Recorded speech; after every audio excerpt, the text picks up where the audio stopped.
Eh, Selamat malam teman-teman. Sesuai dengan arahan ketua ya, saya mengikuti arahan ketua. Arahan ketua terkait dengan kegiatan COP kita malam ini. Tadi malam saya sebetulnya sudah gembira gitu, atau beberapa waktu yang lalu ya lebih gembira lagi ya Pak Adel ya. Lebih gembira lagi sudah terpenuhi 20 JP. Oke, di malam hari ini menurut arahan dari ketua, kita akan berbicara mengenai eh, aspek administrasi ya, potensi gugatan administrasi dalam bidang keimigrasian, ya, teman-teman sekalian. Nah, di depan kita ini sebetulnya sudah ada nih yang mempunyai potensi gugatan. Yang pertama Pak Angga yang sedang bekerja. Saya nggak tahu Pak Alfred Henry ada di seksi apa ya Pak Alfred? Izin Pak, TPI Pak, lagi udah off Pak, semalam. Oh iya, sudah malam ya. Jadi gantian dengan Pak Angga. Jadi semalam Ya yang Pak. Pak Angga yang pakai baju bebas. Nah, eh ya. Jadi sebetulnya di depan teman-teman sendiri yang sudah siap-siap mendapatkan gugatan adalah Pak Angga dan Pak Alfred ya. Eh saya langsung strike to the point. Saya ambil aja langsung uji petiknya ya. Eh, Pak Angga sama Pak Alfred, saya yakin berdasarkan undang-undang itu Pak Angga dan Pak Alfred tidak punya kewenangan untuk melakukan tugas pendaratan. Saya yakin sekali nggak punya kewenangan. Ya. Nah, eh, kenapa sekarang Pak Alfred sama Pak Angga tetap melakukan kegiatan pemeriksaan keimigrasian? Pasti ini kan perintah atasan kan? Ya.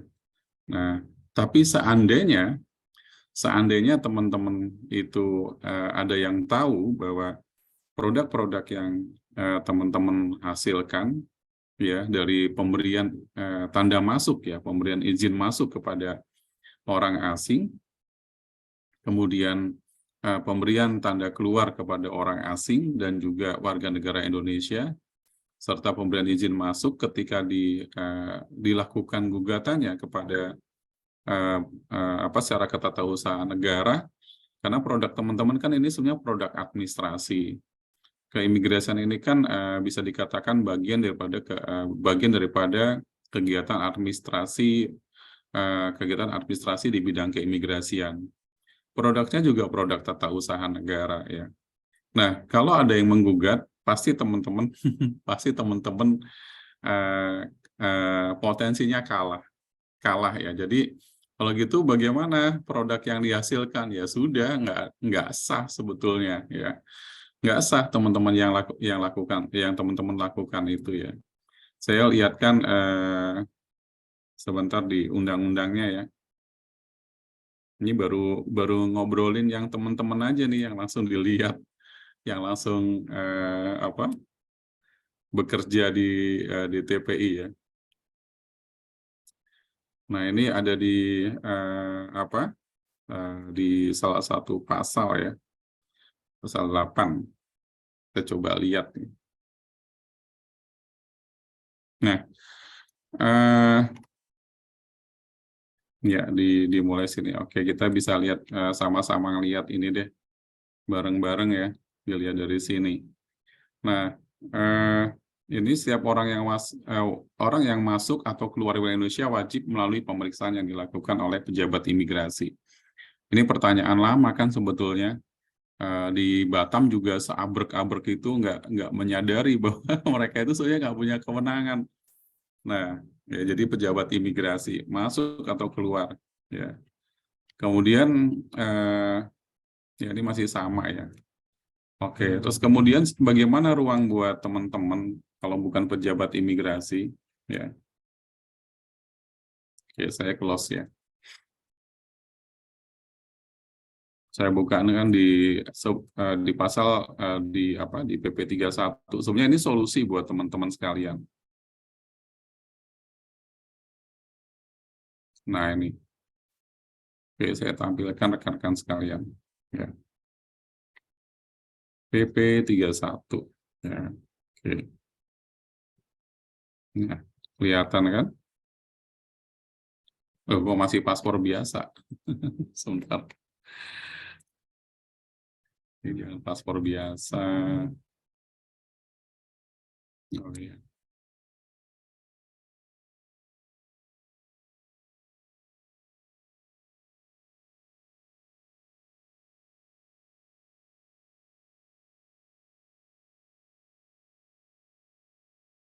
Bentar ya teman-teman, ini kalau dibuka di depan teman-teman nanti pusing teman-teman ngelihat pergerakan ini.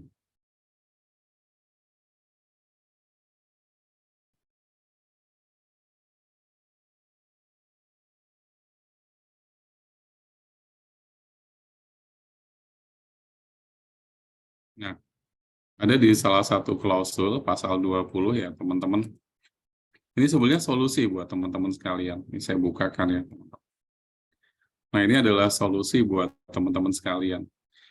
Eh, Pemeriksaan, jadi di sini disebutkan dalam pasal 20, setiap orang yang masuk atau keluar wilayah Indonesia wajib melalui pemeriksaan yang dilakukan oleh pejabat imigrasi. Ini perintah undang-undang dan perintah peraturan pemerintah. Ya. Pemeriksaan itu akan meliputi pemeriksaan dokumen ya, dan juga identitas diri yang sah. Ya. Nah, dalam keadaan tertentu, pemeriksaan itu dapat dilakukan bukan di tempat pemeriksaan imigrasi yang difungsikan sebagai tempat pemeriksaan keimigrasian, tentunya persetujuan Direktur Jenderal. Nah, kemudian dalam hal belum ada pejabat imigrasi pada tempat tertentu dapat dilakukan oleh petugas pemeriksa pendaratan. Ya. Tapi klausulnya belum ada pejabat imigrasi. Kalau sudah ada pejabat imigrasi, berarti nggak boleh dilakukan oleh selain pejabat imigrasi. Ya. Nah, ini mungkin akhirnya kita mencoba menafsirkannya, bukan menafsirkan secara hukum yang benar, jadinya menafsirkannya secara interpretasi yang mungkin subjektif jadinya. Ya udah deh, dalam hal belum ada pejabat imigrasi secara layak gitu, secara layak. Belum ada ini mungkin dimaksudkan mungkin sama sekali belum ada, atau belum ada yang secara layak, yang memenuhi kebutuhan. Ya, jadi ada ruang namanya dilakukan oleh petugas pemeriksa pendaratan. Nah, apakah pertanyaannya saat ini adalah petugas pemeriksa pendaratan itu sudah dilekatkan kepada Pak Alfred Henry dan juga Pak Angga ya. Di sini disebutkan dalam pasal 5-nya, ini petugas pemeriksa pendaratan itu menjalankan tugas sesuai dengan kewenangannya yang dimiliki oleh pejabat imigrasi. Jadi ada penyetaraannya. Nah, penyetaraannya ini kemudian dalam bentuk apa? Dalam bentuk keputusan Kepala Kantor Imigrasi. Ya, teman-teman sekalian. Jadi kita memulai dari apa yang kita lihat di depan kita, teman-teman sekalian. Jadi ada Pak Angga, ada Pak Alfred ya. Sedangkan di sisi lain pasti nggak bisa menolak kan perintah daripada atasan karena sudah ditempatkan di situ. Ya, jadi kembali kepada potensi gugatan secara administrasi dan atau tata usaha negara di bidang keimigrasian itu di semua bidang. Ya, prinsipnya ada di semua bidang, baik bidang pelayanan, pengawasan, hingga penegakan hukum, ya teman-teman sekalian. Terkait dengan pelayanan, produk kita pelayanan jelas. Itu produk administrasi dan produk tata usaha negara ya jelas tuh. Penerbitan paspor ya pertama kali, kemudian penerbitan atau penggantian paspor karena hilang, karena habis berlaku, karena penuh, karena rusak. Sekarang ada lagi yang belum ada di peraturan pemerintah, yaitu penggantian dari jenis belangko satu ke jenis belangko yang lain. Jadi misalnya awalnya adalah paspor biasa, belangko paspor biasa, kemudian penggantian ke paspor bukan biasa. Jadi non biasa kan hanya ada elektronik dan polikarbonat. Ya. Nah itu secara regulasi juga belum terakomodir termasuk di peraturan Menteri Hukum dan HAM kemarin ya, perubahan dari Permenkumham 8 2014. Nah, itu dari produk-produk itu sudah dari situ sudah kelihatan itu produk administrasi. Ya, sekarang apa saja yang memungkinkan itu digugat ya, yang jelas terkait dengan persyaratan. Ya, persyaratan. Kalau salah satu persyaratan itu sudah dianggap tidak sah dan dan ada indikasi memang diberikan secara nggak benar, itu ya jelas itu produk yang bisa dianggap cacat administrasi lah gitu.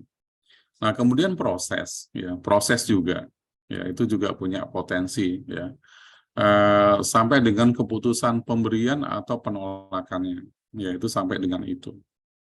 Nah, teman-teman, itu yang terkait dengan pelayanan paspor, ya. Nanti juga ada terkait dengan pelayanan warga negara asing, sama gitu loh. Produk itu sama, semua bisa dilihat dari persyaratan, bisa dilihat dari proses maupun di keputusannya, ya, keputusannya.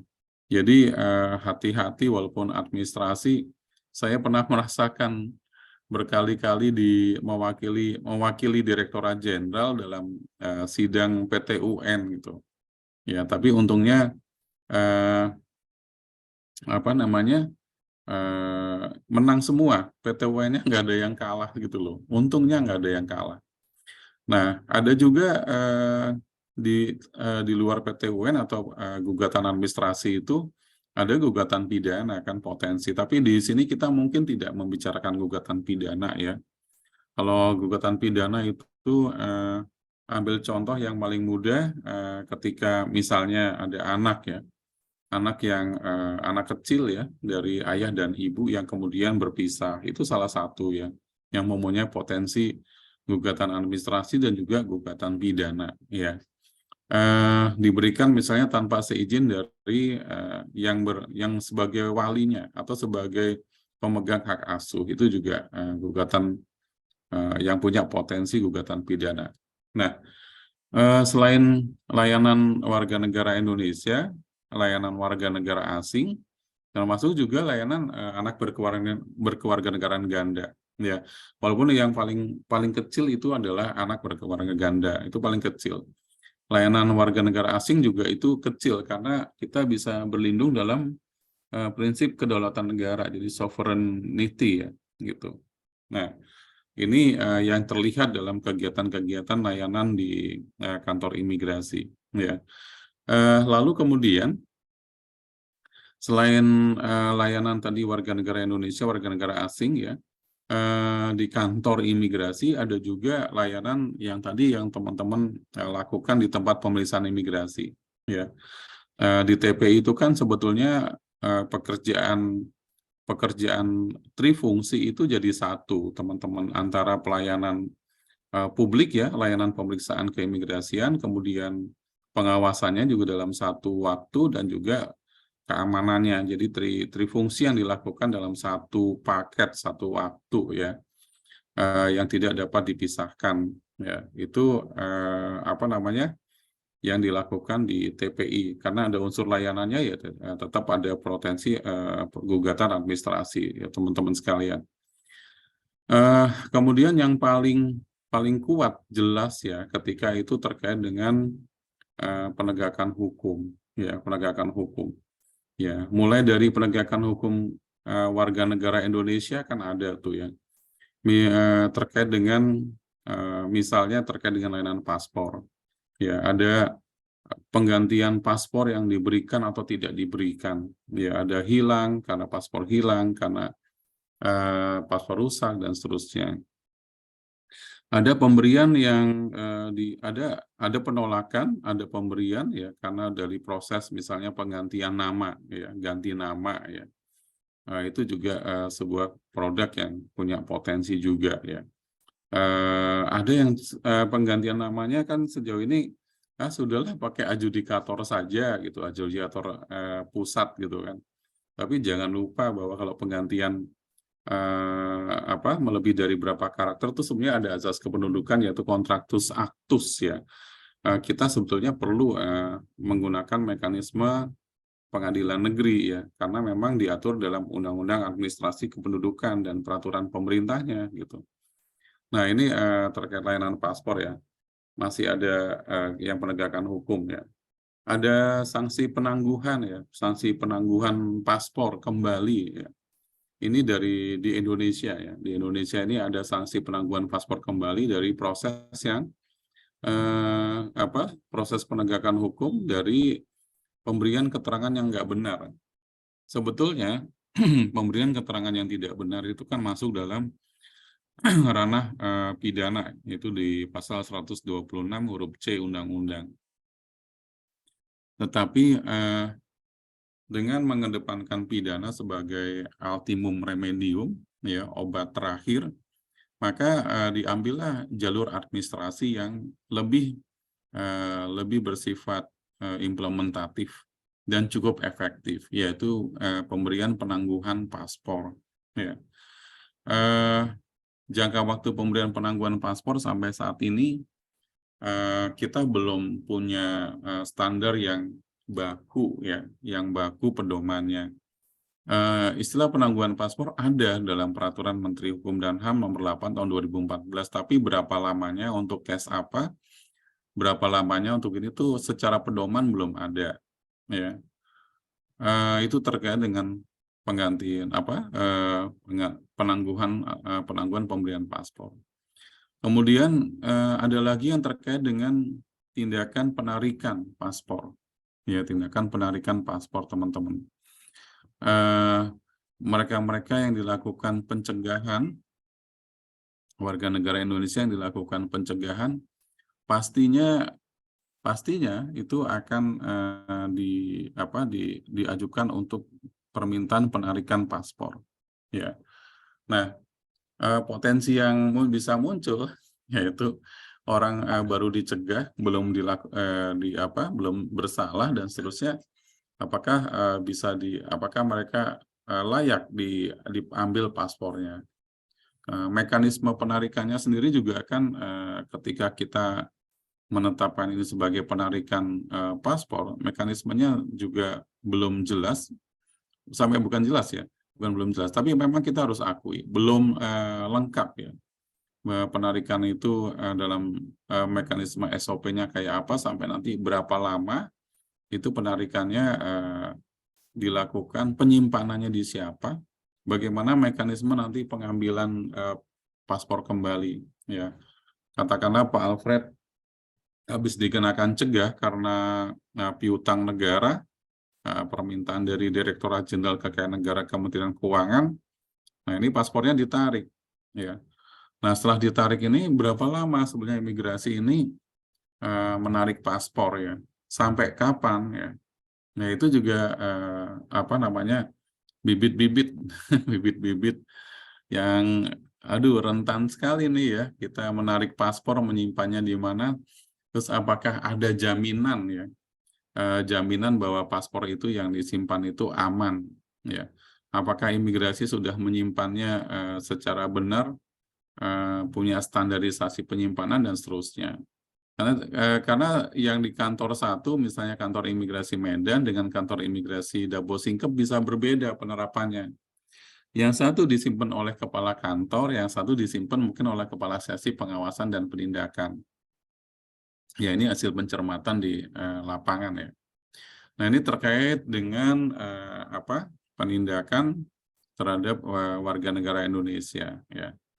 Nah, kemudian kemarin teman-teman juga membaca, mungkin menerima mengenai Peraturan Menteri Hukum dan HAM tentang tahun 2021 tentang penjamin ya. Nah, ini penjamin.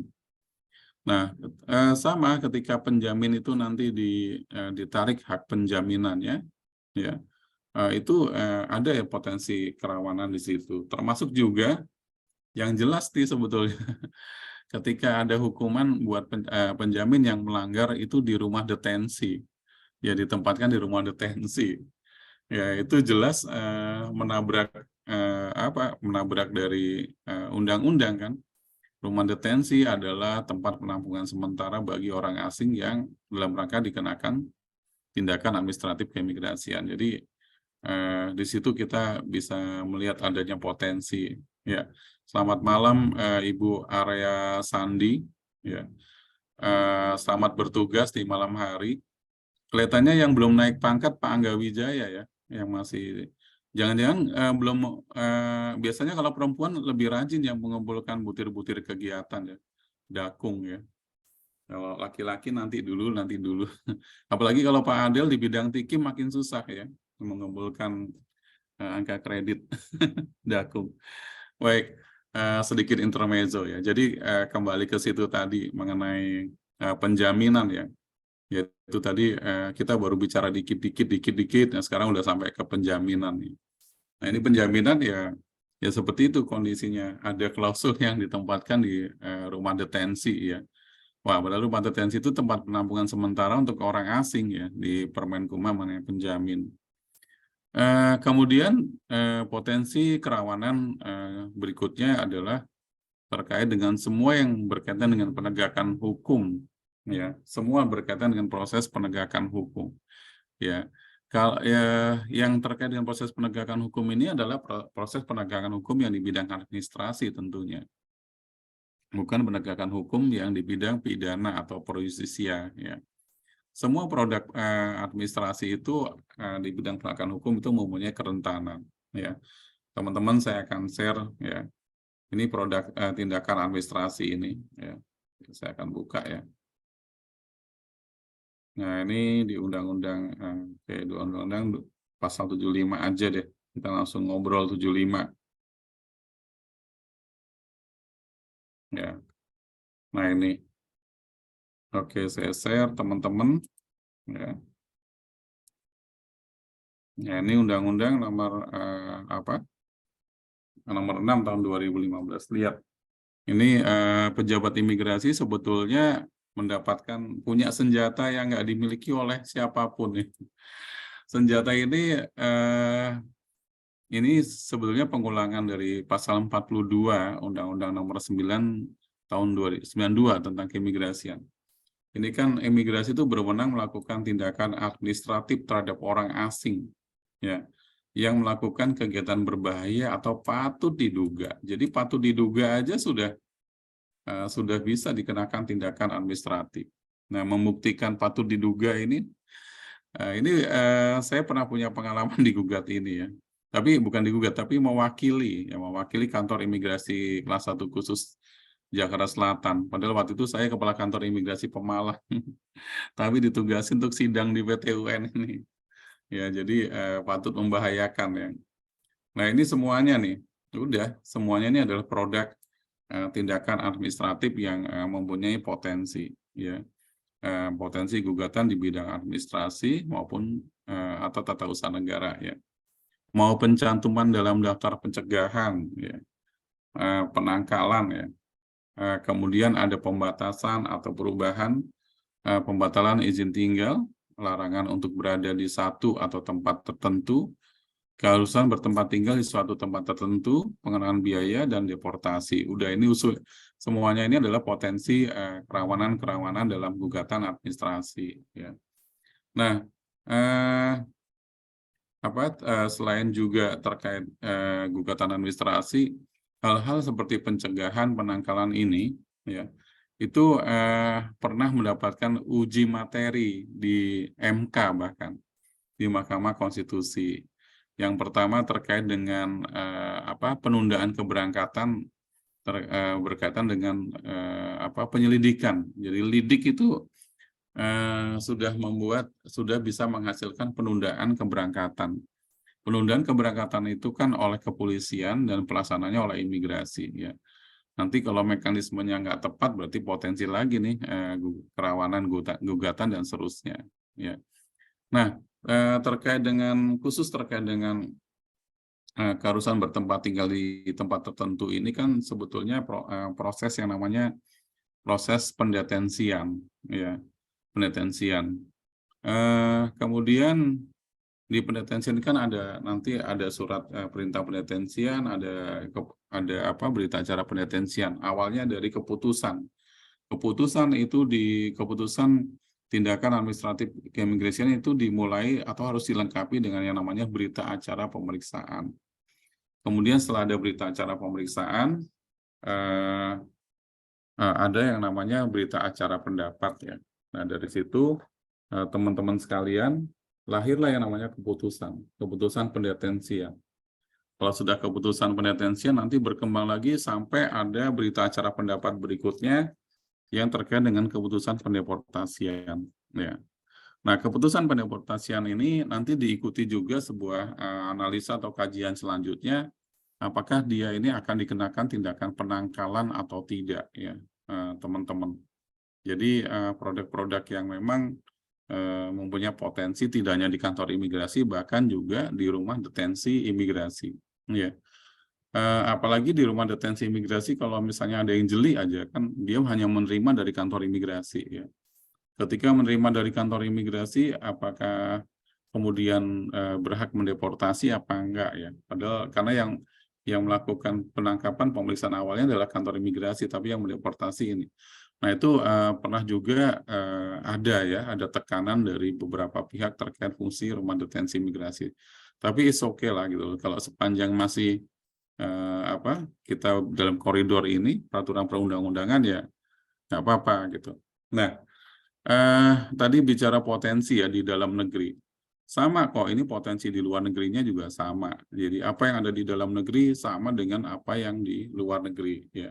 Cuman bedanya kalau yurisdiksi di dalam negeri itu jelas wilayahnya sepanjang wilayah Nusantara ya. Nah, tapi kalau di luar negeri itu yurisdiksinya hanya sebatas kantor perwakilan. Itu yurisdiksi negara Indonesia di luar negeri, yaitu hanya di kantor perwakilan Republik Indonesia. Ya, jadi semua produk warga negara asing. Ya. Nah, kemudian apa sih yang sebetulnya perlu kita lakukan ya terkait dengan adanya potensi atau kerawanan gugatan administrasi ini? Ya. Kalau belum merasakan, belum pernah digugat, memang nggak terlalu ngeri-ngeri amat, enggak. Tapi sesungguhnya kita ini merupakan potensi ya, kita merupakan objek potensi ya. Kalau kita tidak jeli. Nah, kemudian kalau sudah terjadi, apa yang ingin saya tawarkan kepada teman-teman mengenai pemikiran ide itu ya, ide dan gagasan selanjutnya. Ya, pengalaman yang lalu saya merasa capek bolak-balik, bukan hanya saya tapi memang setelah itu penerus-penerus saya juga banyak ya. Salah satunya Pak Kepala Bagian Kepegawaian tuh Pak Akram salah satu handal kalau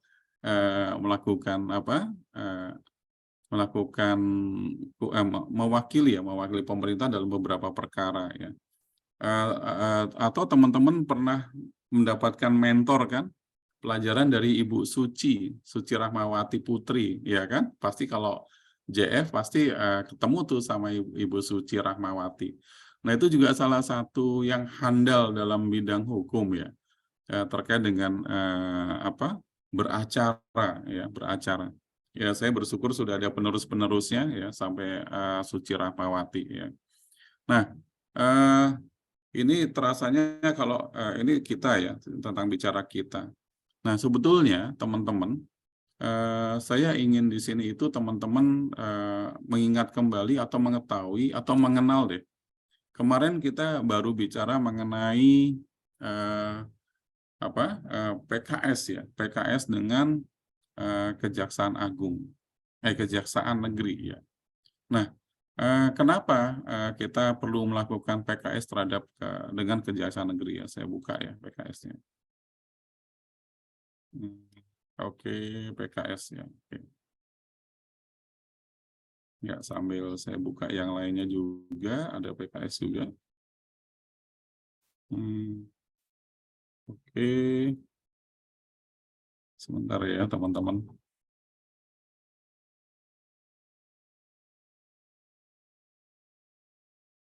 Nah, ini oke, saya buka yang lain saja.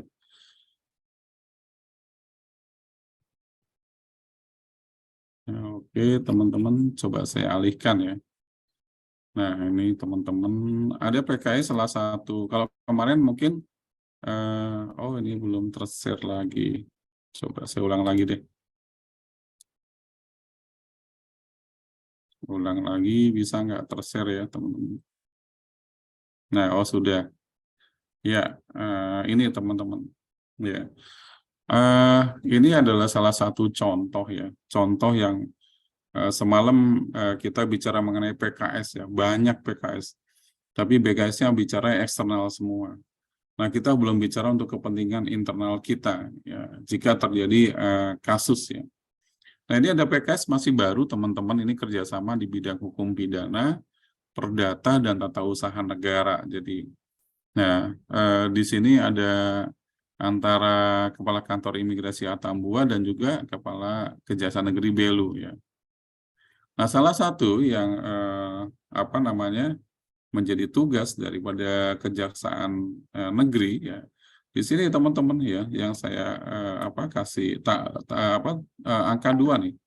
Pasal 1 ayat 2. Jadi terwujudnya sinergi dan keterpaduan pihak untuk proses penyidikan. Yang kedua terkait dengan tata usaha negara dan perdata, ini adalah pendampingan ya. Pendampingan dalam penyelesaian hukum di bidang perdata dan tata usaha negara ya, baik di dalam maupun di luar pengadilan. Baik di dalam maupun di luar pengadilan. Di dalam maupun di luar negeri coba ya, di dalam maupun di luar negeri. Jadi sudah coba kita akan mendorong ya di sini. Nah, ruang lingkup ke ini di pasal 2-nya lagi terkait dengan bantuan hukum, pertimbangan hukum, tindakan hukum dan pelayanan hukum di bidang perdata. Ya. Jadi ini memanfaatkan sesungguhnya teman-teman mengenai fungsi jaksa sebagai pengacara negara ya. Itu jelas banget teman-teman, fungsi jaksa sebagai pengacara negara disebutkan dalam dalam Undang-Undang Kejaksaan Republik Indonesia nomor 16 tahun 2004. Kemarin kan sudah ada perubahannya, tapi esensi mengenai jaksa negara sebagai pengacara negara itu sampai sekarang tidak hilang ya, tidak hilang teman-teman. Jadi yang perlu kita optimalkan adalah mengoptimalkan jaksa ya. Jadi kalau jaksa sebagai pengacara negara kita dalam bidang apapun yang terkait dengan potensi gugatan administrasi atau tata usaha negara bagi produk-produk administrasi keimigrasian ya. Ini yang ingin ditawarkan kepada teman-teman ya yang belum banyak nah di kita mengelaborasi ini teman-teman sekalian ya terkait dengan peran jaksa ya. Nah, ini saya lihat saya bisa lihatkan di sini ada koordinasi penanganan pidana umum ya. Kita memanfaatkan jaksa sebagai mitra bukan hanya di rapat tim pengawasan orang asing aja, tapi juga dalam kaitan dengan mitra ya. Kenapa di bidang tindak pidana umum ya? Karena ada pro justisia. Lalu kenapa ada di bidang perdata ya? Perdata ya. Ya karena produk-produk kita ya mempunyai potensi di bidang keperdataan. Kemudian kita sendiri dalam melaksanakan tusi keimigrasian sehari-hari mempunyai potensi yaitu di bidang keperdataan kan ada pengadaan barang jasa, ya ada pemeliharaan, ada dan seterusnya. Kalau nilainya sudah MM-an ya, sudah MM-an atau nilainya ratusan juta, perlulah kita pikir meminta pendampingan mereka sebagai kejaksaan. Jangan sampai nanti tiba-tiba jaksa yang menemukan sudah terjadi kan gitu. Kalau ini dilakukan dengan sejak kita dalam proses keperdataan, mereka bisa dilibatkan maka akan aman gitu, lebih tenang ya. Jadi apalagi kalau dalam jumlah yang relatif besar ya, ada proyek-proyek besar itu juga kalau kita nggak dapat pendampingan dari kejaksaan ya di bidang perdata, nah ini akan rentan ya nanti kita selesai pengadaan belanja modal setelah ada barangnya kemudian tiba-tiba kita digugat ya. Nah itu secara perdata. Nah secara TUN, nah kenapa ada di bidang TUN ya, di bidang tata usaha negara ya karena adanya permasalahan hukum keimigrasian terkait dengan produk, proses dan persyaratan tadi ya. Di sini teman-teman dilihat pasal 4 ini ada bantuan hukum, pertimbangan hukum, tindakan hukum lain dalam pelayanan hukum bidang perdata dan tata negara ya, tata usaha negara ya. Memang belum banyak yang memikirkan ini, tapi saya merasa lega ketika ya sudah, kita harus mulai berpikir kalau ada gugatan secara kejaksaan, secara administrasi, kita bisa memanfaatkan rekan-rekan kita yang di jaksa, dan cukup hanya dengan sebuah surat permohonan atau surat kuasa khusus SKK, ya. Ini SKK ya, dari peran jaksa agung, ya, peran kejaksaan melalui kejaksaan negeri, ya. Oke, ini sama ya, terkait dengan kegiatan-kegiatan yang dilakukan yang saya kemarin share untuk kantor imigrasi khusus Batam. Nggak lama lagi akan ada dari Labuan Bajo kantor imigrasi. Harapannya sih sebetulnya lebih senang kalau dari pusat yang yang melakukan TKS pertama, kemudian baru kita turun ke daerah. Tapi kalau nggak dilaksanakan pusat, nggak apa-apa deh, Pak Adel, kita mulai saja dari daerah. Konsep itu kan bisa top down, bisa juga konsep bottom up, ya. Jadi kita bisa melakukan itu nanti kepuasan batin deh, ya. Jadi itu menghadapi potensi kerentanan gugatan, ya. Nah, ini bisa melakukan kerjasama, ya. Oke, itu sekalian. Sebentar saya akan ambil file, ya. Saya ingin menunjukkan kepada Pak Alfred dan Pak Angga, ya. Kalau sudah ada nggak apa-apa, kalau nggak ada, nah itu yang perlu diluruskan, atau sudah ada tapi formatnya masih mempunyai celah, ya. Saya akan ambilkan salah satu contoh, ya, untuk bisa sebagai payung buat Pak Angga dan Pak Alfred. Sebentar.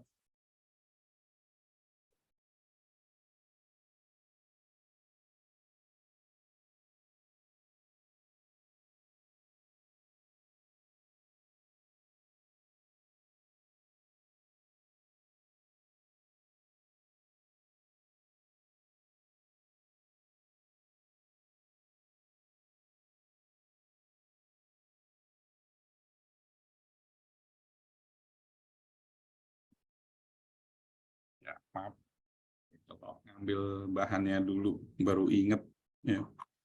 Nah, ini Pak Alfred dan saya ambilkan, ya. Jadi kalau Pak Alfred mau tenang, supaya nggak digugat produknya, karena udah banyak, ya, udah banyak yang dikasih cap masuk. Ya, oke, saya bukakan aja deh.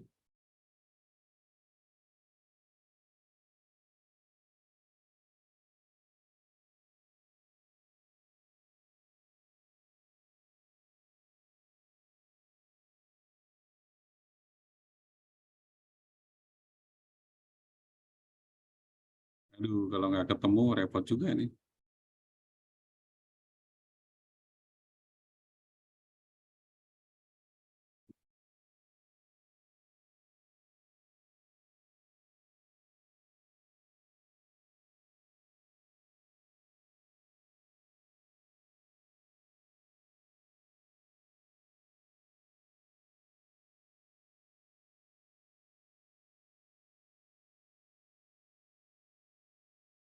Waduh.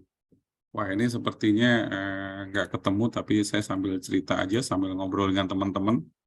Mudah-mudahan ketemu nanti ada salah satu contoh keputusan mengenai petugas pemeriksa pendaratan. Sementara sampai di sini, ngajak ngobrol-ngobrol santai dengan teman-teman sekalian. Ada yang mau didiskusikan karena Pak Angga nanti jam 30 menit lagi ada pesawat mendarat.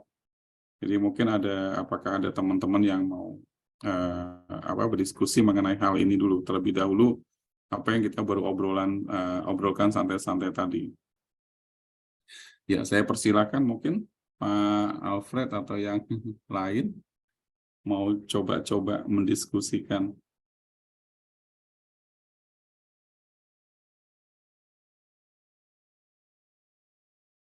Sambil saya juga ini keputusan mengenai petugas pemeriksa pendaratan.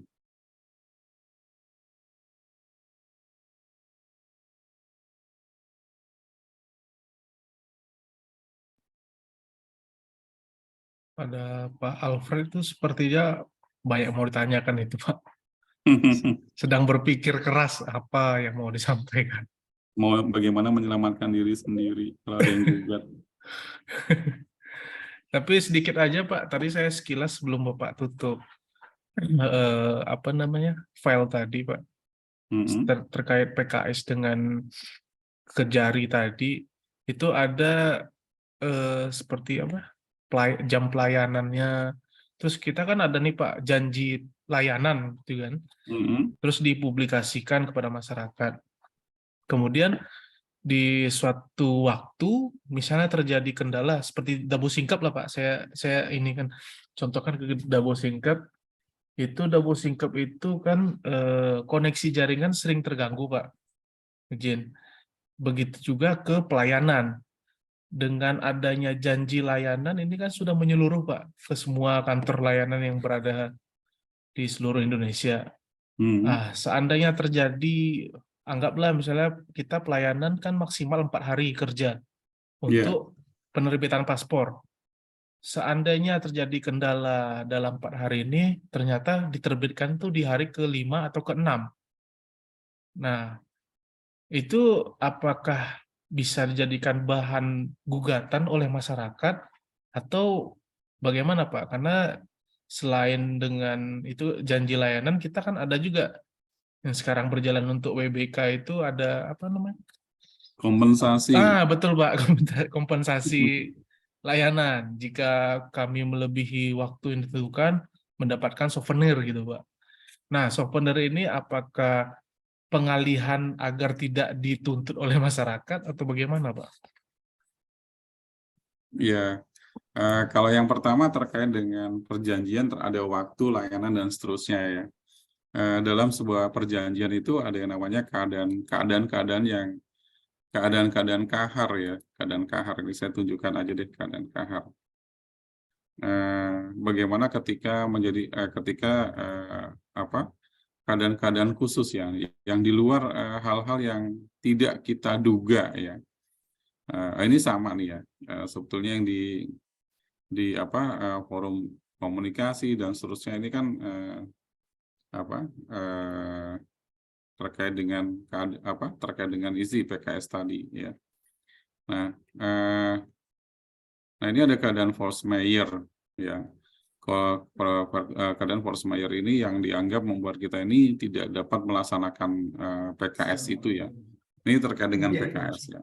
Sama juga tadi kalau misalnya kita tidak bisa memenuhi ketentuan dalam janji layanan ya. Nah ini kan ada salah satu azas dalam pelayanan publik ya, ada Undang-Undang Nomor 25 tahun 2009 tentang pelayanan publik, dan satu lagi mengenai Undang-Undang tahun 2014 tentang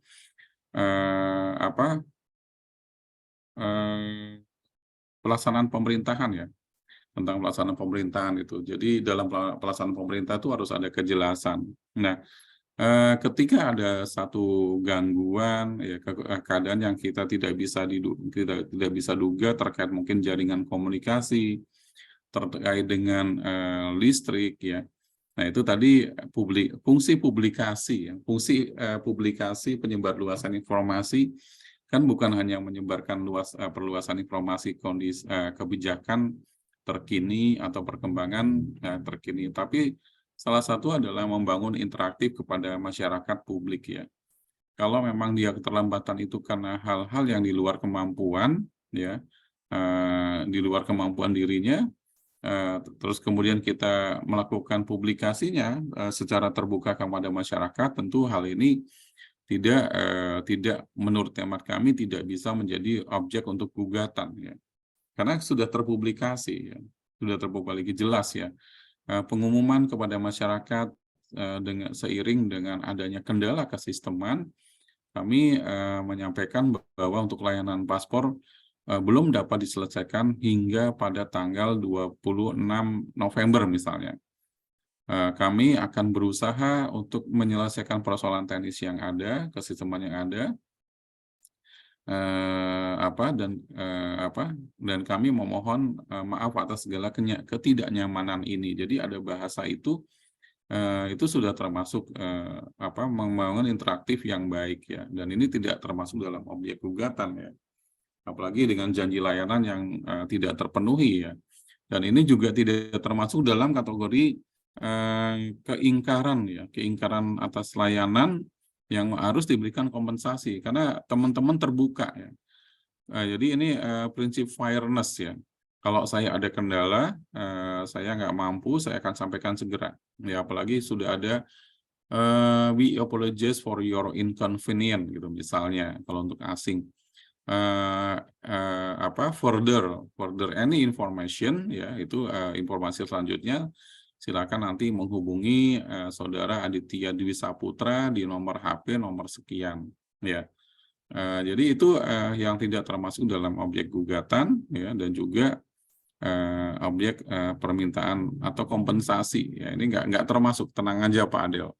Jadi kalau tadi teman-teman belum gabung bagaimana peran penting sebuah kehumasan ya, kehumasan itu bukan hanya sebagai wadah atau sarana memperluas informasi kebijakan, peraturan perundang-undangan, informasi layanan, informasi publik lainnya, tapi juga kehumasan itu salah satu metode dalam menjaga nama baik institusi ya. Bisa melalui agenda yang namanya setting atau framing ya. Kita ada hal yang buruk segera kita tutup dengan hal yang baik, itu wajar-wajar aja sih gitu kan. Ya itu kurang lebih ya terkait dengan kompensasi dan tadi ingkar layanan lah gitu ya. Nah, teman-teman, tadi saya sempat menyampaikan bahwa kita tidak hanya dalam potensi gugatan tata usaha negara ya, tapi kita juga potensi gugatan terkait dengan kalau pidana itu akan ketemu dengan pra peradilan. Kebetulan pernah mengalami ini juga, dan saya punya sejarah 1 kali kalah di pra peradilan ketika ditunjuk mewakili kantor imigrasi Ngurah Rai terkait dengan saya lupa tuh ya, terkait dengan penahanan ya. Jadi orang asing itu ketika dia ditemukan ya akan sebagai penyelundup atau people smuggling ya. Nah, di Bandara Ngurah Rai ketika itu tiba-tiba sudah ditempatkan di ruang detensi kantor imigrasi, dan tanpa kejelasan berapa lama seterusnya itu dianggap oleh si pihak penggugat ini adalah sebuah penahanan yang tanpa diterbitkan surat penahanan, makanya masuknya pra peradilan.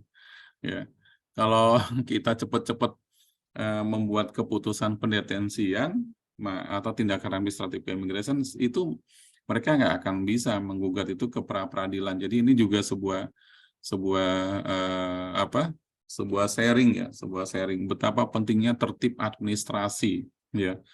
Apalagi potensi rawannya adalah ketika di hari libur ya, nah ditemukannya hari Sabtu Jumat malam gitu ya, kita harus tempatkan di ruang detensi ya. Begitu ruang detensi keluarnya hari Senin, hari Selasa gitu keputusannya itu tanggal mundur. Nah, kalau saya sebagai pengacaranya udah saya gugat tuh 3 harinya apa statusnya kan gitu, 3 harinya. Bahkan kalau mau lebih ini lagi ya bisa menggugat berapa kerugian secara perdata, secara material dan imaterial ya. 3 hari itu menurut orang bisnis tuh anything is possible ya. Anything bisa jadi orang bisnis 3 hari itu tiba-tiba mendapatkan keuntungan yang besar. Atau sebaliknya karena 3 hari juga mereka kehilangan kehilangan keuntungan yang besar atau kerugian yang didapat.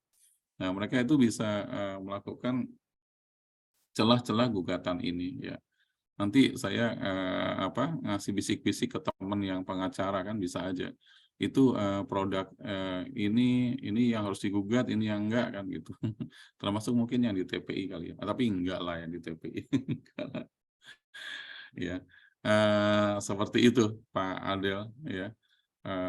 memang ketika kita sudah masuk ke dunia kerja dengan background TI, ternyata banyak hal yang di birokrasi yang harus kita tahu. Ya. Kalau orang yang TI, maka harus segera melakukan penyesuaian mengenai pemahaman administrasi kantor. Ya. Sebaliknya kalau orang yang di administrasi kantor, tentu dalam era sekarang segera harus belajar TI. Ya. Sama kan, jadi tukar-tukaran ilmu sebetulnya. Ya. Itu seperti itu. Ya Pak Adel, mungkin ada yang mau tanggapan atau ada yang mau diminta atau di-sharing lagi, silakan. Ya.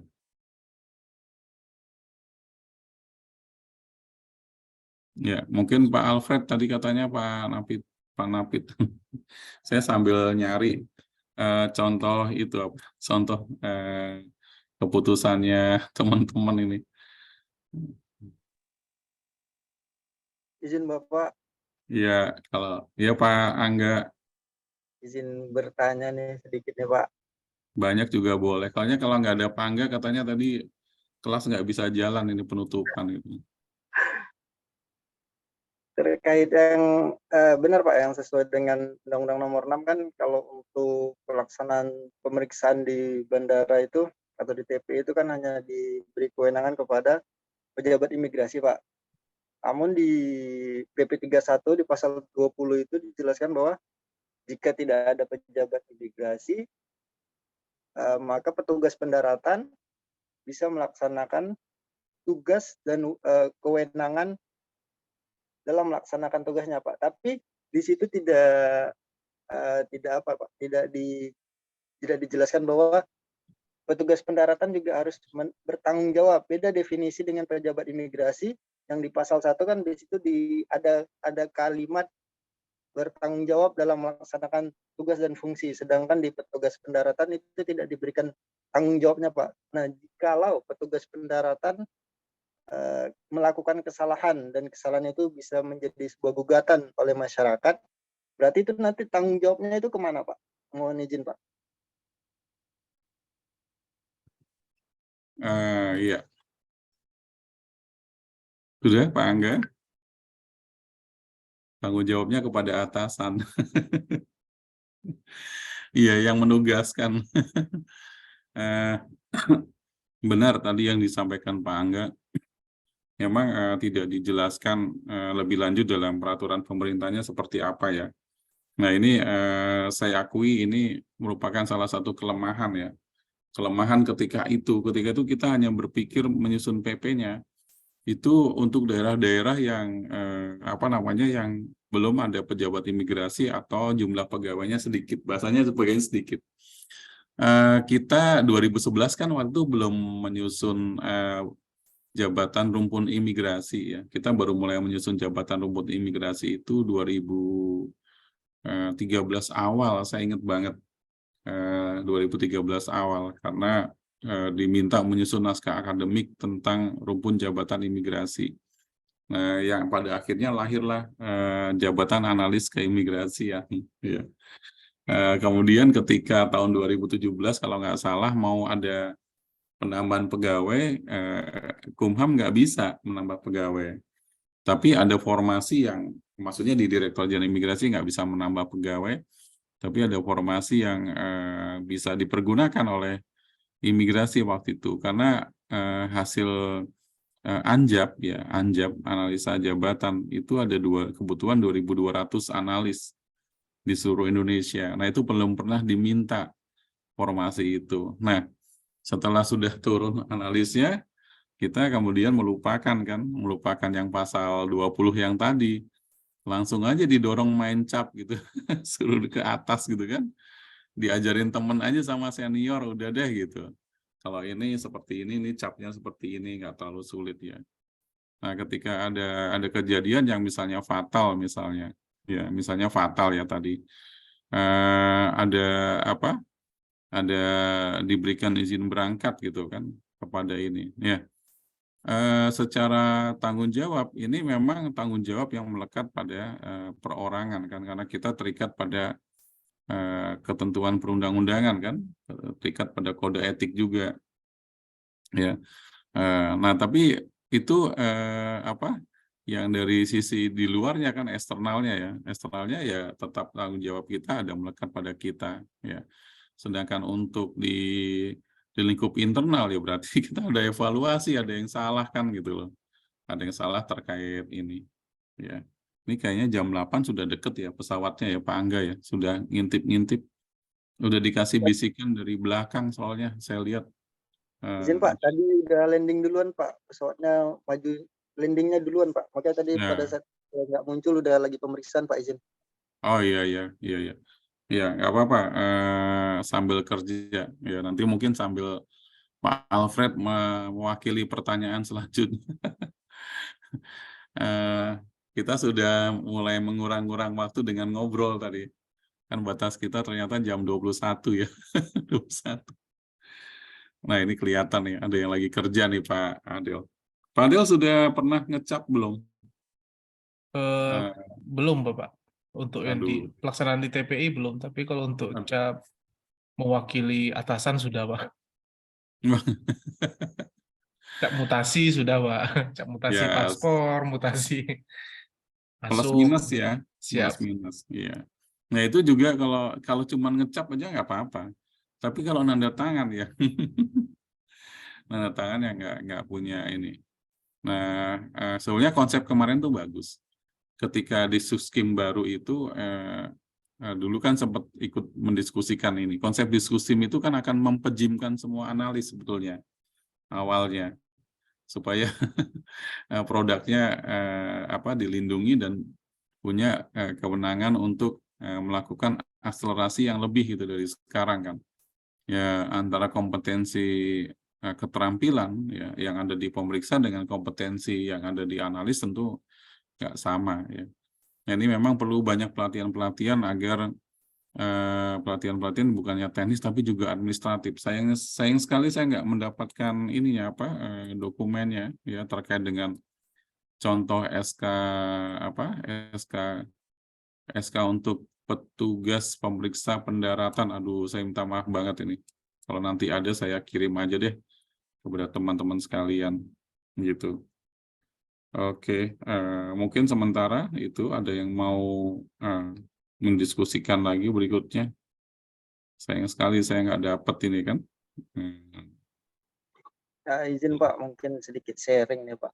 Iya. Kalau untuk di Kanimsus Medan sendiri untuk di TPI itu dari kalau kita hitung jumlah pegawai dari 4 unit yang ada itu mungkin hanya ada sekitar 100-an personil lah Pak. Namun sayangnya pejabat imigrasi yang ada itu saat ini sebelum ada Diksus ya Pak, sebelum lulusan Diksus 2022 itu jumlah PI hanya 4 atau 5 orang Pak di TPI. Seandainya jikalau pimpinan kepala kantor tidak memberikan surat keputusan untuk seorang menempatkan pegawai sebagai petugas pendaratan, nah itu bagaimana Pak? Apakah akan terhambat pelayanan. Jadi yang akan dipikirkan adalah satu terkait dengan kepentingan institusi ya. Kepentingan institusi ini kan juga melaksanakan tusi kan. Nah, melaksanakan tusi ini salah satunya adalah layanan ya. Yang kalau imigrasi pertama kali yang pasti akan dilihat adalah pelayanannya dulu kan. Bukan penegakan hukumnya dulu, apalagi di pendaratan. Kalau sudah antri itu berarti layanannya nggak bagus. Itu bahasa persepsi orang umum kan. Kalau sudah antri nggak bagus. Padahal antri itu karena nggak ada orang kan. Kalau mau letterlah ya harus pejabat imigrasi ya. Tapi kalau nggak ada pejabat imigrasi berarti harus ada petugas pemeriksa pendaratan. Ya, petugas pemeriksa pendaratan itu harus dengan keputusan ya. Nah, saya mungkin di sini diskusinya dengan Pak Angga. Apakah Pak Angga pernah mendapatkan keputusan sebagai petugas pemeriksa pendaratan?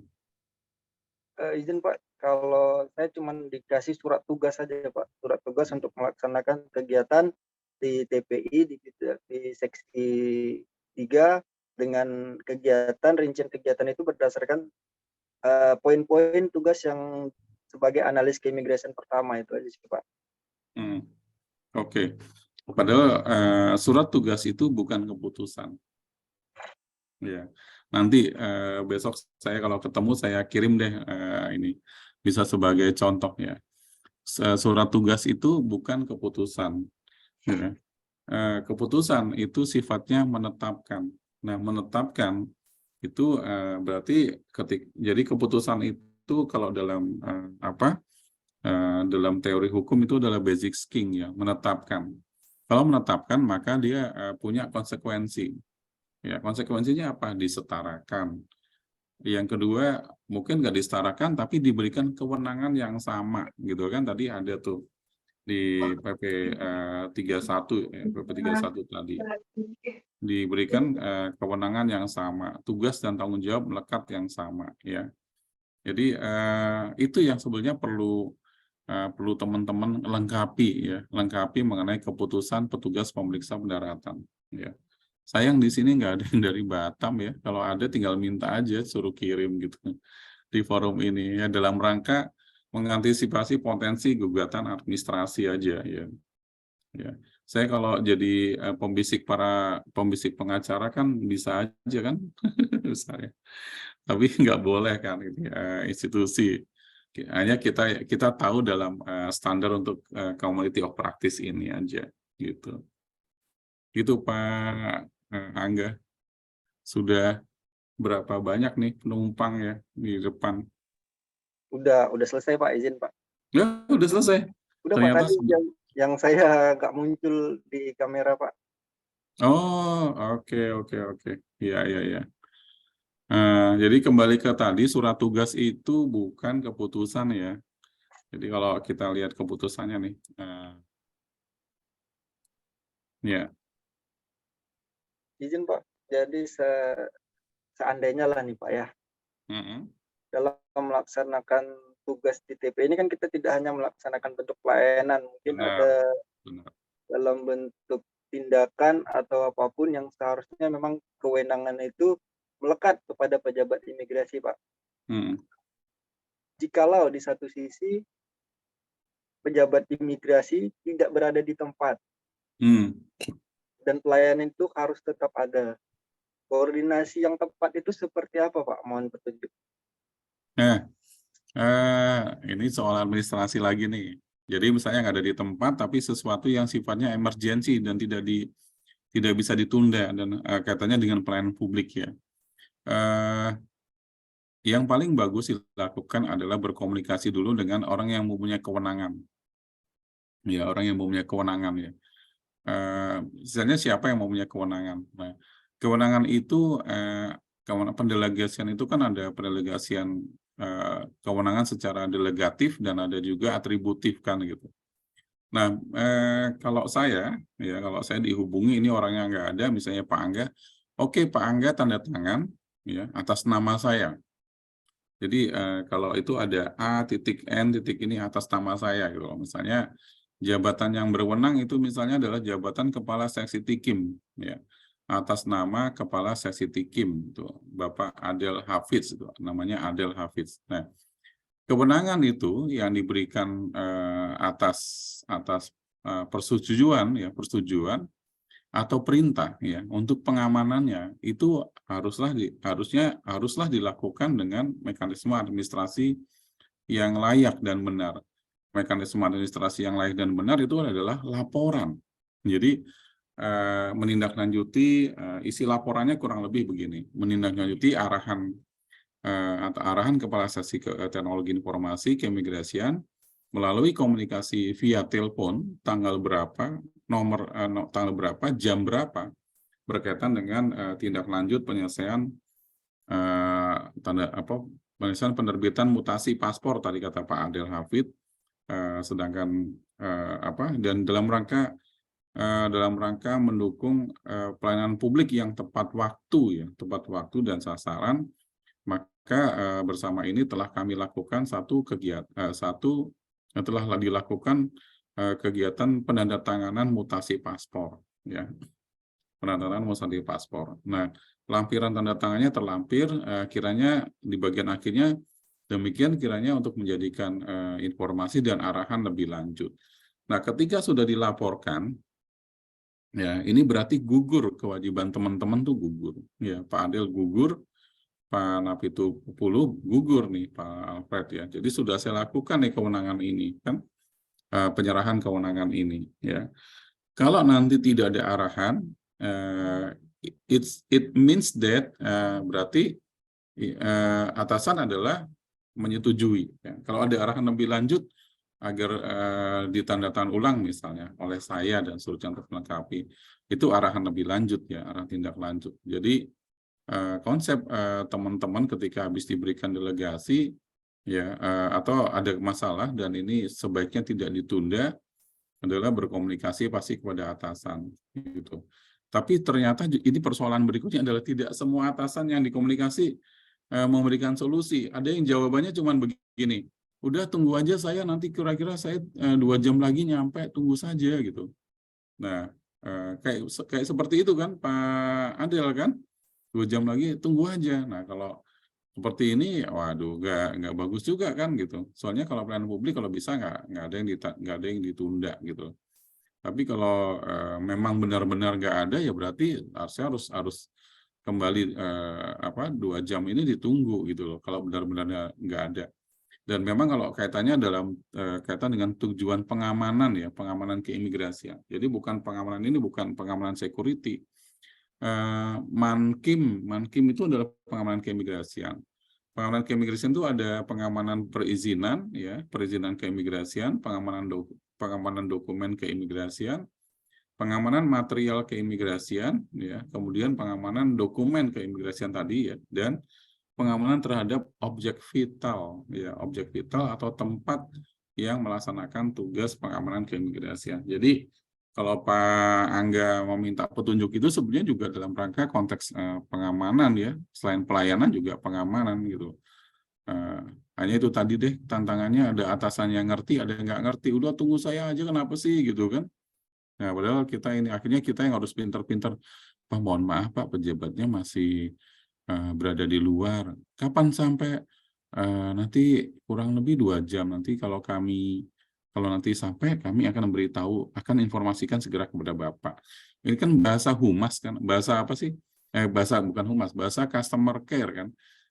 Mohon maaf Bapak sebelumnya kami menyampaikan bahwa atasan masih di luar, tapi kami akan selesaikan sekiranya Bapak berkenan, mungkin kami akan menghubungi kembali Bapak di nomor telepon berapa kan gitu. Itu tekniknya yang orang-orang tikim lah, orang-orang yang menangani pengaduan masyarakat. Nah itu seperti itu. Jadi begitu Pak Angga yang saya bisa sharing ya. Kalau saya nggak terlalu formal banget, kalau nggak ada siapa-siapa telepon aja. Oke kamu lakukan ya gitu. Nggak suruh tunggu. Nanti kamu hubungi lagi ya. Itu siapa tahu suruh bisa gitu. Lama banget kan gitu. Padahal pekerjaan imigrasi itu nggak ada yang susah. Secara teknis nggak ada. Kan sama dengan Pak Angga. Capnya masih segi 6 kan. Stikernya masih yang itu kan. Cuman orangnya ganti-ganti aja. Satunya warga negara Singapura, besok warga negara Belgia, besok warga negara Belanda gitu. Gitu aja. Sambil nanti Pak Angga biasanya kalau yang warga negara asing perempuan, terus agak cantikan dikit, agak dilama-lamain kan pelayanannya gitu. Misalnya kalau masih bujangan ya, kalau masih bujangan gitu. Biasa keluar isengnya gitu dan inovasinya kan gitu ya gitu. Ngobrol jadi ngalor ngidul ya. Oke, gimana Pak Alfred? Pak Alfred berpikir keras sepertinya atau mungkin pengen nggak off kali ya. Kalau off lagi dinikmatin 2 hari kan lagi off gitu ya. Kalau Pak Aldel Hafid pasti ada off hari Sabtu dan Minggu, pasti tuh off yang pasti kan. Kalau Pak Angga sama Pak Alfred off-nya kadang-kadang nggak di hari Sabtu Minggu ya, ketemunya Senin Selasa kan gitu, atau Selasa Rabu. Iya, oke. Begitu. Kalau ada yang mau sharing lagi, mohon maaf tidak dengan bahan. Ya. Itu ada Bu Arya Sandi juga di TPI sepertinya, lagi bersama-sama Pak Angga. Udah pesawat terakhir ya Pak Angga ya? Belum Pak, masih ada lagi nanti. Ya, kalau di negara Jepang pesawat terakhirnya paling malam jam 6. Karena bicara keamanan negara kata Jepang sih. di Bandara Narita Tokyo. Kebetulan Bang Angga Wijaya sedang di Jeddah mungkin Pak, makanya ini Pak. Mau Ini dari tadi ketawa-ketawa aja gitu Pak. Ternyata Iya. sedang di Jeddah Lihat ya kali Pak. ke Jeddah Izin, ini. Pak. Ya, sebetulnya saat ini lagi ada program itu Perbanis namanya, perbantuan teknis ya. Hanya semua orang pengen berangkat ke sana karena 2 minggu kan perbantuan teknis. Ada yang di Kuala Lumpur, apa yang di Hong Kong ya saya lupa. Tapi yang di Saudi ada 2, di Riyadh sama di Jeddah. Ya. Kalau nyampe di sana lumayan lah gitu loh kan. Bisa belok sedikit ke Mekah gitu kalau ada yang mau ke Mekah gitu. Iya. Izin Pak Nggak menambahkan juga Pak dari yang sampaikan tadi. Nah ini terkait dengan administrasi lagi nih Pak. Seandainya sudah ada nih Pak dibuat SK petugas pendaratan misalnya gitu Pak. Tapi dalam SK pendaratan itu tidak sesuai dengan kaedah tata naskah dinas gitu Pak. Nah itu sifatnya gimana Pak? Dibatalkankah? Atau tidak dianggap? Atau bagaimana Pak? Misalnya Iya. kan kalau surat keputusan itu kan harusnya logo pengayoman, terus di bawahnya surat keputusan kepala kantor bla bla bla dan seterusnya gitu kan. Cuman dalam prakteknya mungkin masih ada yang membuatnya itu kop surat dinas biasa gitu Pak misalnya. Nah itu gimana Pak statusnya Pak? Status surat tersebut ya SK tersebut maksudnya Pak. Iya, prinsipnya Pak Adel ya. Semua keputusan itu mempunyai kekuatan mengikat, apalagi dikeluarkan oleh pejabat yang berwenang. Pejabat yang berwenang itu mempunyai kekuatan yang mengikat. Kalau sudah ditetapkan akan mengeluarkan kekuatan yang mengikat ya. Saya ambil contoh di sini deh. Ya. Nah ini salah satu contoh ya, pembatalan permohonan paspor ya. Tadi ini potensi nih kalau habis dibatalin. Orang 1 bulan itu kan kalau dalam peraturan pemerintah tuh harus dibatalkan kalau diambil dalam waktu 30 hari kan gitu. Nah, ada yang kantor yang rajin, ada yang enggak gitu. Sudah jelas bahwa itu harus dibatalin dengan keputusan kepala kantor. Ya. Nah, ini salah satu keputusan ya. Oke. Teman-teman sebentar ya. Saya ada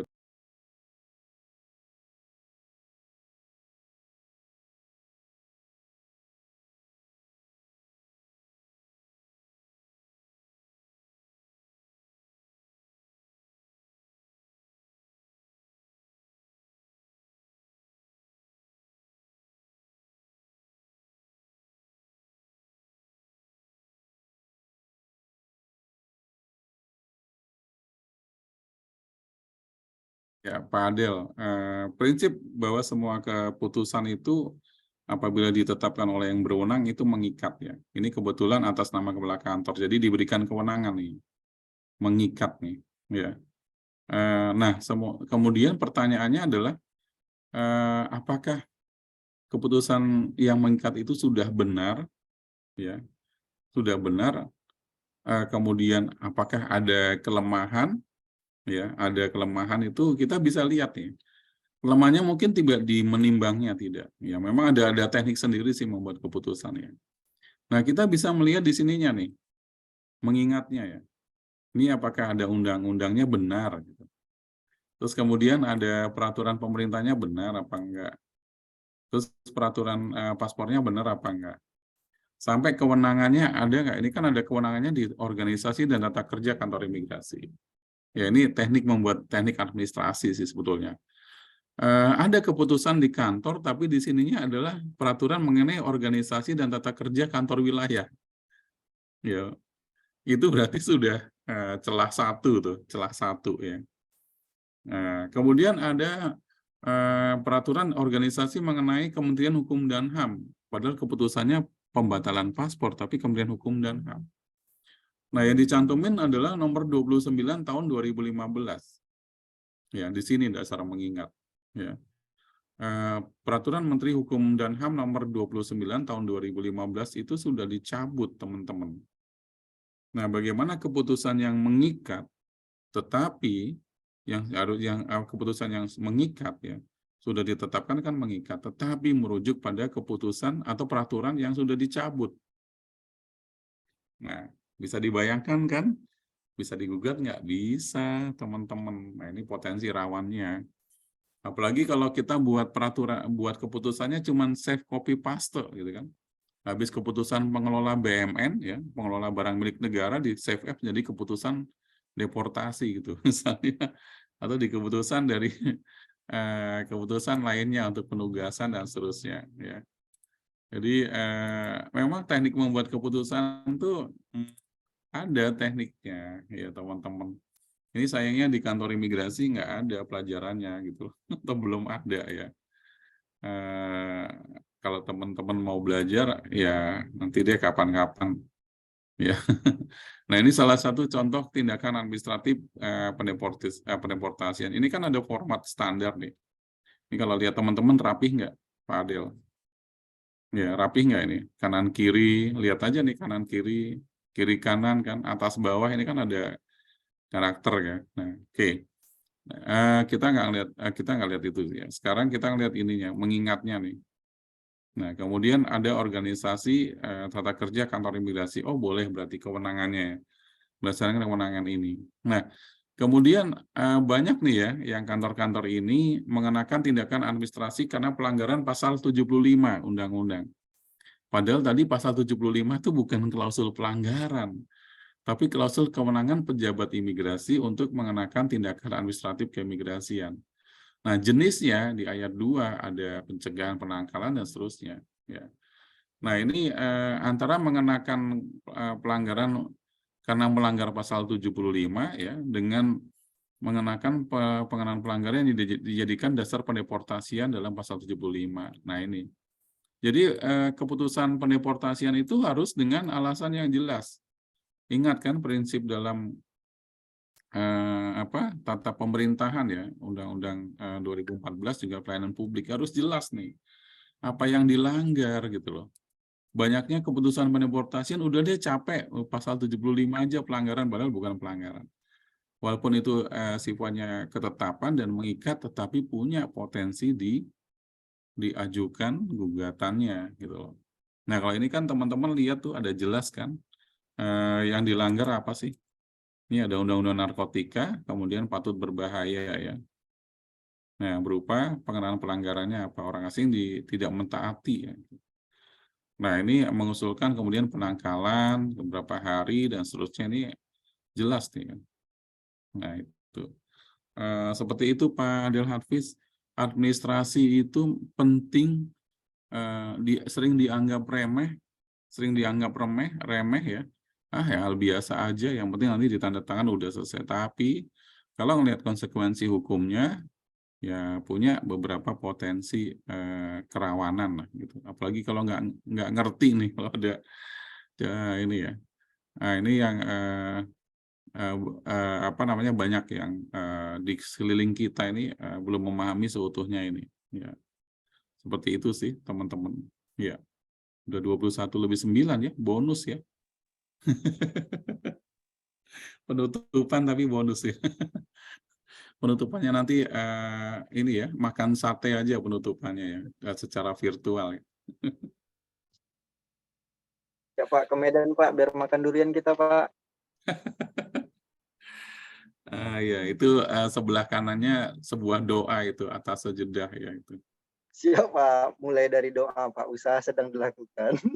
Iya, kata Laskar Pelangi itu mimpi itu dimulai dari mimpi itu. Iya sih. Laskar Pelangi. Makanya Pak Adel diganti kanim double sikupnya diganti dengan kanim tempat asal itu. Tempat asalnya di mana Pak Adel? Izin Bapak, saya Pekanbaru, Pak.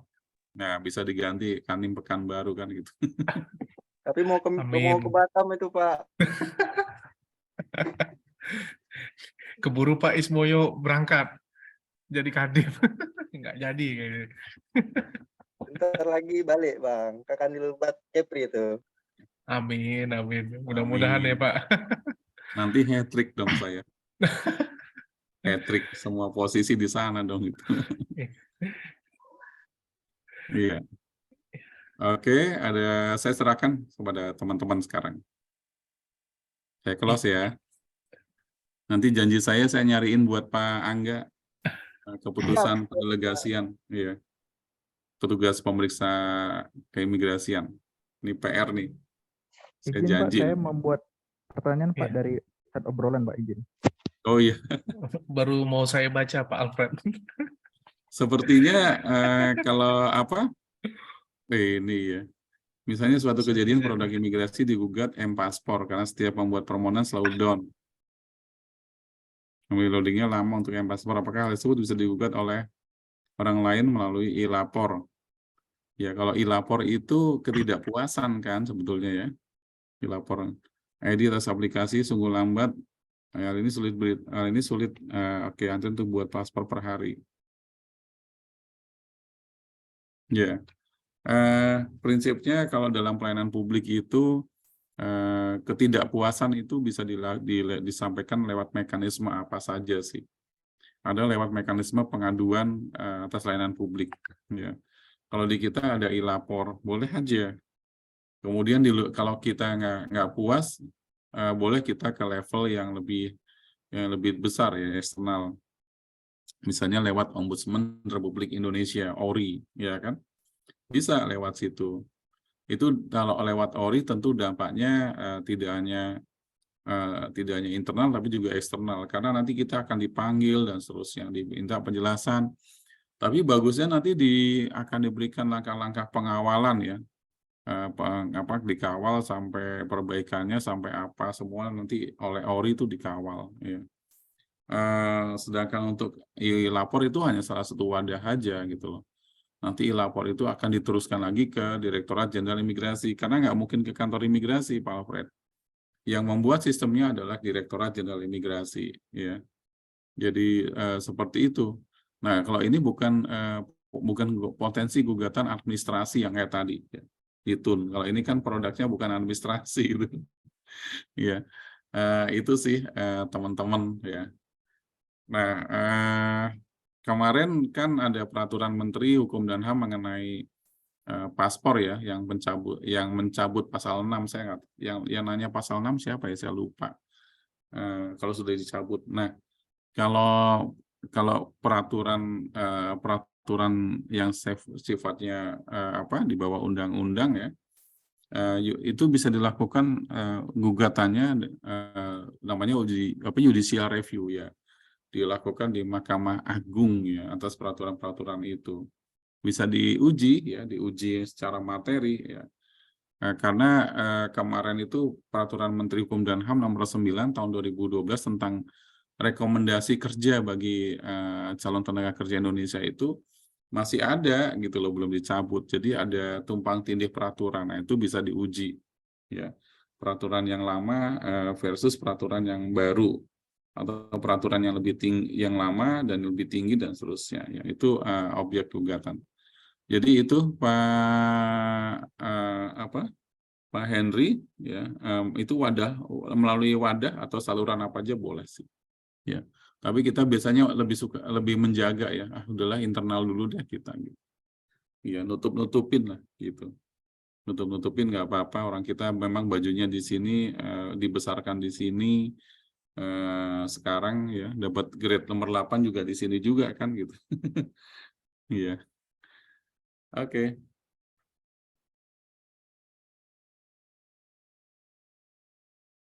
Ya Pak, izin Pak, mungkin terakhir kali Pak, sebelum Bapak tutup mungkin waktunya sudah sampai di akhir, terkait yang kewenangan imigrasi tadi sih saya Pak, itu seandainya terjadi gugatan atas kewenangan imigrasi tadi Pak yang dilaksanakan oleh analis imigrasi, itu tindakan penanganannya seperti apa Pak? Misalnya kan itu bisa dijadikan landasan orang yang mengetahui misalnya aturan itu bahwasannya yang berhak ngecap di paspor itu adalah pejabat imigrasi, sedangkan yang bertugas saat itu adalah analis. Nah, itu kan bisa digugat tuh, Pak, terkait cap yang diterakan di paspor. Penanganan seperti apa, Pak? Atau mungkin ada pernah terjadi seperti itu, Pak, case-nya, Pak? Dituntut bahwasannya ini capnya tidak benar ini atau tidak diakui lah gitu, Pak. Izin Pak, arahan petunjuk ya Pak. Iya, kalau sudah ada gugatan ke pengadilan, ya pastinya kita harus menghadapinya di peradilan gitu loh. Pastinya Pak Adel ya.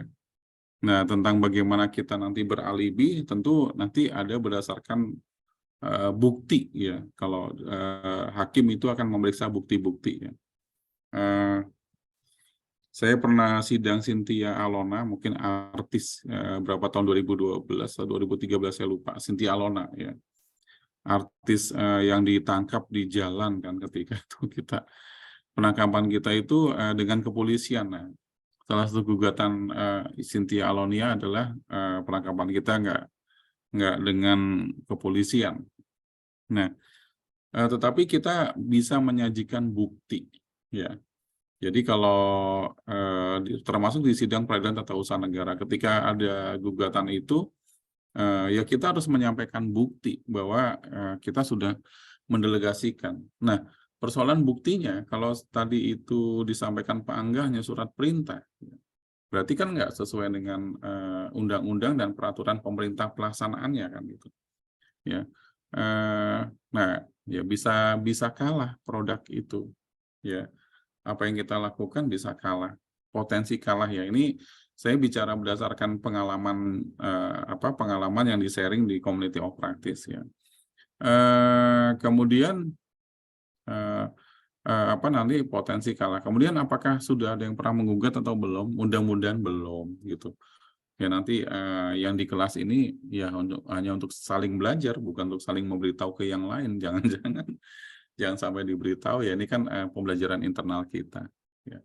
Jadi ketika nanti kita sebagai diberi kesempatan Tuhan sebagai atasan, oh berarti harus ini yang saya lakukan kan gitu ya. Jadi saya kayak sekarang nih ya, saya pernah merasakan menjadi KUPT 3 kali ya, 2 kali KUPT eselon 2. Saya merasakan bahwa ada hal yang belum dilakukan oleh kantor wilayah. Nah, ketika di kantor wilayah saya melakukan hal yang belum dilakukan kantor wilayah, termasuk tadi contoh anggaran keumasan kan, gitu. Anggaran keumasan. Begitu deh kurang lebih. Ya. Sepertinya sudah ini ya, Pak Angga udah harus pulang nih. Kalau nggak kita tutup, Pak Angga nggak pulang tuh. Siap belum Pak, masih sampai jam 11 malam kita di sini Pak. Oh ya, jangan sampai kita menemani orang yang lagi piket kan gitu, Pak. Ya, Pak Adel. Oke, begitu Pak Adel. Jadi ini yang terakhir ya kita ya. Total pertemuan kita berapa dari pertemuan langsung ini hybrid? Ada 8 Pak, 8 materi Pak. 8 materi, tapi pertemuannya? Pertemuannya dengan ini ada 13 Pak. 13 ya? Iya. Aduh, saya khawatir ini yang 13 bikin mual kan gitu. Ini lagi gitu, tiap hari lagi kan gitu. Oke, langsung saya closing statement aja. Terima kasih teman-teman sekalian semuanya. Saya benar-benar mohon maaf kalau ini saya kurang optimal dengan keterbatasan di sana sini. Saya mohon maaf sepanjang menemani teman-teman di COP ya. Mudah-mudahan bisa berkesempatan berbagi lagi di kemudian hari ya, dalam waktu kesempatan yang berbeda dengan situasi yang mungkin lebih baik lah gitu loh. Jadi mohon maaf dengan segala kekurangan saya. Itu aja closing statement saya, daripada ditanya closing statementnya apa, saya langsung ngomong duluan. Ya, semoga bermanfaat. Ya, semoga bermanfaat. Ya, terima kasih Pak atas waktunya Pak. Sehat-sehat selalu Pak. Masih Amin. Banyak angkatan-angkatan yang lain harus loh Pak. Tetap semangat Pak. Kami doakan Bapak sehat selalu, Pak, dan diberikan Amin. kesempatan untuk berbagi kepada kami, Pak. Pada junior-junior, kepada kami yang baru masih haus dengan ilmu, Pak, di keimigrasian. Karena seperti yang saya sampaikan sebelumnya, menunggu untuk diklat teknis itu lama gitu, Pak. Mumpung ada wadahnya COP, dengan materi yang kita inginkan, nah itu sangat membantu. Dan terakhir mungkin, Pak, untuk besok mungkin bisa dibuka sesi diskusi, Pak, terkait pelaksanaan kita selama 1 bulan ini, Pak. Diserahkan kepada Bapak apa yang mau ditanyakan kepada kami, Pak, izin. Ya, Untuk besok terakhir kali kita penutup dari semua pembelajaran kita selama hampir 1 bulan penuh, Pak. 3 minggu. Baik, sampai ketemu besok. Nanti saya di-remind aja, mulai jam 9 ya. Siap, Jam Bapak. 9. Oke, iya. Baik, terima kasih teman-teman. Salam sehat. Sampai ketemu sekali. Mohon maaf lahir batin ya. Saya mohon izin pamit undur diri. Ya, ya Pak Alfred, sampai ketemu dan seterusnya. Buat yang lain, kalau yang belum pamitan ya kita ini. Oke, makasih ya. Sampai ketemu besok. Selamat malam. Selamat malam, Pak.